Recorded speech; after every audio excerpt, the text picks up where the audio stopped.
और ब्रेक के बाद एक बार फिर से स्वागत आप सभी का। अब बात करेंगे पड़ोसी देश बांग्लादेश की। जी हाँ, बांग्लादेश में पिछले साल तख्ता पलट होने के बाद अब एक बार फिर से सियासी हलचल तेज हो चुकी है। अंतरिम सरकार के सलाहकार नाहिद इस्लाम के इस्तीफे से यूनुस अभी उभर भी नहीं पाए थे कि बांग्लादेश आर्मी चीफ ने सभी नेताओं को एक चेतावनी दे दी है। सेना प्रमुख की तरफ से कहा गया है बांग्लादेश के नेताओं से कि आपस में ना उलझे और ये चेतावनी दी गई है। और क्या कुछ कहा गया है, एक बार नजर ग्राफिक्स से जरिए डालते हैं, फिर करेंगे इस पूरे मामले पर चर्चा।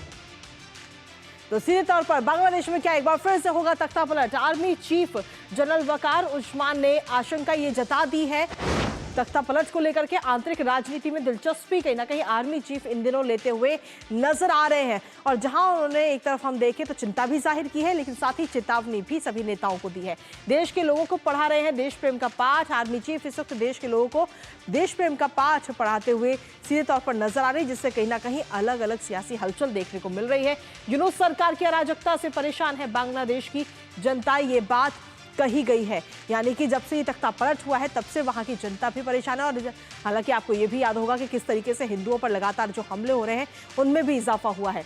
इसके साथ ही छात्र नेता नाहिद इस्लाम का कैबिनेट से इस्तीफा जो हाल ही में दिया गया, और सीधे तौर पर अगर हम देखें तो नाहिद इस्लाम की तरफ से जब तख्ता पलट हुआ था तो उसमें भी अहम भूमिका हम सभी ने देखी थी। इसके साथ ही अगले उस पर रुख कर लेते हैं, जहां आपको बता दें कि नेताओं को आर्मी चीफ की तरफ से सीधे तौर पर यह वार्निंग दी गई है कि दांव पर लग सकती है देश की संप्रभुता, ये बात कही गई है। यानी कि जो नेता आपस में लड़ भिड़ रहे हैं उनको समझना होगा। साल 2009 के नरसंहार पर आयोजित कार्यक्रम में ये बात तमाम कही गई है आर्मी चीफ की तरफ से।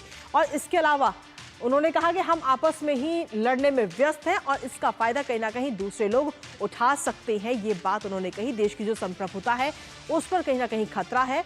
एक दूसरे पर आरोप लगाते रहे तो अच्छा अंजाम इसका नहीं होगा, ये बात कही गई है। इसी के साथ हमारे सहयोगी इस वक्त जुड़ गए हैं, सीधा उन्हीं का रुख करेंगे। प्रसन्नजीत हमारे साथ जुड़ रहे हैं।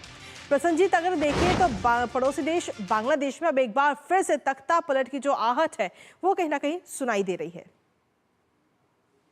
नहीं कृतिका, बांग्लादेश की जो लोग हैं वो परेशान हो चुके हैं 5 अगस्त 2024 के बाद से। पूरे जो सरकार के नाम पर जो कुछ भी है वहां पे ये सोशल मीडिया पर ये सरकार चलाया जा रहा है। अगर सरकार चालू है तो पहली बात। दूसरी बात है कि जिस तरह से लॉ एंड ऑर्डर भी एक मोमोक्रेसी में तब्दील हो गया है। कोई किसी को किसी जगह पे भी अगर हो सके तो 3, 4, 5, 10 लोगों की भीड़ कुछ किसी को मार देते हैं। किसी का, जैसे आपने बताया कि जिस तरह से हिंदुओं के ऊपर कत्लेआम हो जा रहा है, तो इससे पूरा देश की जो जनता है वो नाराज है। और 5 अगस्त की तथाकथित जो रिवॉल्यूशन है इसके बारे में लोगों की जो एक सहानुभूति हुआ करता था वो उठ चुके हैं।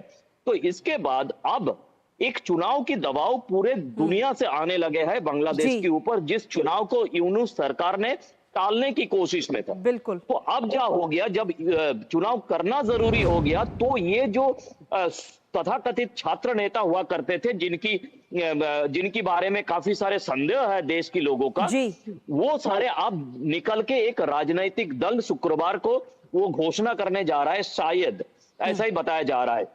तो इसमें एक तो है कि एक तरफ बीएनपी है, दूसरे तरफ चाहे आप जितना भी कहे, लेकिन अवामी लीग एक राजनीतिक दल है जिसको बांग्लादेश से अलग करना मुश्किल है। और ये समझकर ये जो छात्र नेता नाम पर ये लोग काम कर रहे थे पीछे से, तो ये लोग भी अभी राजनीति के मैदान में उतारने की कोशिश में है। कम से कम एक राजनीति की मुखौटा पहन के अगर चुनाव में उतरा जाए तो ये कोशिश इनकी तरफ से किया जा रहा है। कृतिका, चलिए, फिलहाल बहुत बहुत शुक्रिया प्रसन्नजीत तमाम जानकारी और अपडेट्स हमारे साथ साझा करने के लिए। तो कुल मिलाकर लगातार अगर हम देखें तो बांग्लादेश में सियासी तख्ता पलट की हलचल इस वक्त नजर आ रही है, और ऐसे में देखना यह होगा कि आगे क्या कुछ और बांग्लादेश में सियासी हलचल होती है। सियासी हलचल पर नजर